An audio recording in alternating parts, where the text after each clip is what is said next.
Bonjour, je vous propose aujourd'hui un point au crochet que je trouve assez spectaculaire, c'est le point Salomon. C'est un point qui est, une fois qu'on a maîtrisé la technique, qui est très facile, puis qui donne des effets très intéressants. Voyez ici, je l'ai fait dans un mohair pour une écharpe, ça va être très vaporeux, très aéré. Ça pourrait être aussi un tricot qui pourrait être très intéressant pour faire un genre de veste ou chandail pour mettre par-dessus en été, là. Alors, je vous montre la technique qui est quand même très simple. On prend le début de mon... Bon, je suis démêlée dans mes laines. Alors, on a bien sûr un nœud coulant et on commence avec une première jetée. Maille en l'air plutôt. Et puis, à partir de là, on commence notre point. Là, il y a une technique qui va être très importante à maîtriser, c'est que quand vous tenez votre ouvrage, il ne faut pas le tenir sur la base, il faut venir tenir la base de la maille qu'on est en train de faire, de façon à cacher la maille précédente complètement. Ça va vous faciliter beaucoup la tâche. Alors, vous créez une loupe d'environ 1,5 cm ou au goût, parce que c'est ça qui va déterminer la grandeur, dans le fond, de votre point. Moi, j'ai décidé d'y aller pas mal toujours avec cette dimension-là ici. Je viens faire une jetée que je passe dans ma loupe. Et puis, je dois rentrer entre les deux, c'est-à-dire le brin que je viens de tricoter puis ma maille, pour aller me rechercher une jetée, puis faire une maille serrée. Alors, j'ai déjà une première maille de fait. Je retire. Toujours, j'essaie de travailler toujours la longueur égale à chaque point. Je cache la base.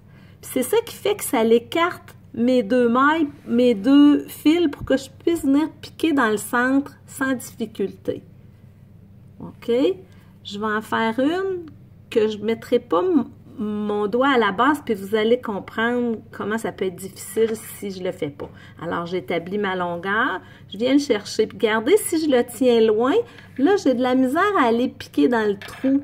Je le vois pas bien. Alors que si mon doigt est là, tout se tient mieux, puis j'ai plus de facilité à aller chercher ma jetée. Alors, on répète, on a une longueur d'à peu près 1,5 cm. Je vais me chercher une jetée. Je passe dans une autre jetée et je termine par une maille serrée. Comme ça, je mets mon doigt à la base le plus haut possible. Je vais me chercher une jetée. Je vais me rechercher une autre jetée et je complète par une maille serrée. 1,5 cm de loupe, je vais me chercher une jetée, je viens piquer à l'intérieur, je vais me rechercher une autre jetée, je complète par une maille serrée, une loupe, une jetée dans le trou et une maille serrée. Pour le bien de mon échantillon, je vais en faire une dizaine. 1, 2, 3, 4, 5, 6, 7. Alors, j'en fais 3 autres. Puis, je vous montre comment on procède pour le point. Alors, j'ai complété mes 10 mailles de montage. Pour faire ce type de point-là, qui est le point Salomon, j'ai besoin d'un nombre pair de mailles pour être capable de compléter mes carreaux. Alors là, je vais venir prendre les 4 premiers, soit 1, 2, 3 et 4. Et puis, je vais venir piquer une maille serrée dans la maille serrée entre la 4e et la 5e, finalement. Ça va être mon premier carreau de départ. Et puis, je fais une maille serrée. Alors, je viens de créer mon premier carreau du départ. Là, je vais venir faire 2 mailles en venant chercher, pique à l'intérieur, une maille serrée, une loupe d'1,5 cm, une jetée, pique à l'intérieur, une maille serrée. Une fois que j'ai fait mes deux, je saute une maille serrée et je m'en viens à la maille serrée suivante pour former mon deuxième carreau. Alors, c'est d'une simplicité, une fois qu'on a maîtrisé la technique pour aller piquer, c'est vraiment d'une simplicité incroyable. Alors,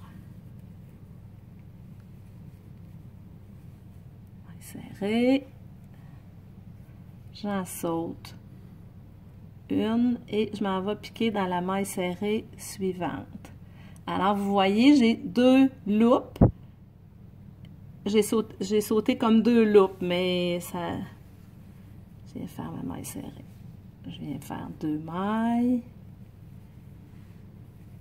Ma première loupe est complétée. Je fais ma deuxième loupe.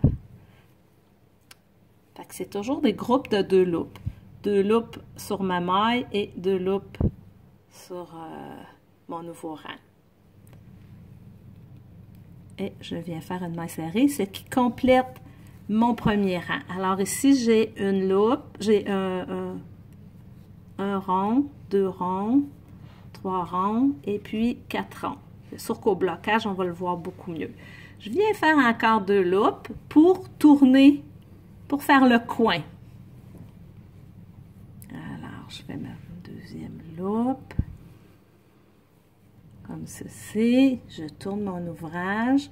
Et là, étant donné que je suis dans le coin, je ne sauterai pas de maille serrée. Je vais venir tout de suite à la maille serrée suivante pour avoir un beau coin avec qui va faire un coin carré finalement. Voyez-vous? Alors, j'ai mon rond d'en bas et j'ai ma demi-rond sur le début de mon rang.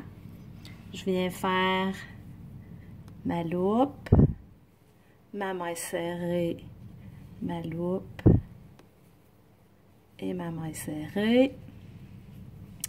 Je saute une maille serrée qui, dans le fond, est la maille serrée qui a pris le rang précédent. Puis, je m'en viens dans la maille serrée d'à côté qui est dans le vide, qui n'est pas prise au rang précédent.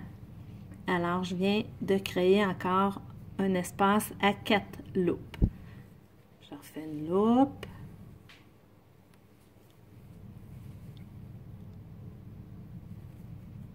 Une deuxième loupe. Et je saute la maille serrée qui est prise dans le rang précédent et je viens prendre la maille serrée qui, elle, est flottante. Ceci, une première loupe,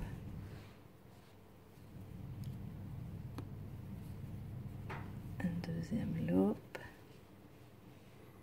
je saute la maille serrée qui est retenue au rang précédent et je m'en viens à la maille serrée suivante qui, elle, complète mon rang. Alors, ça me fait encore là un rond à 4 loupes. Je viens faire 2 loupes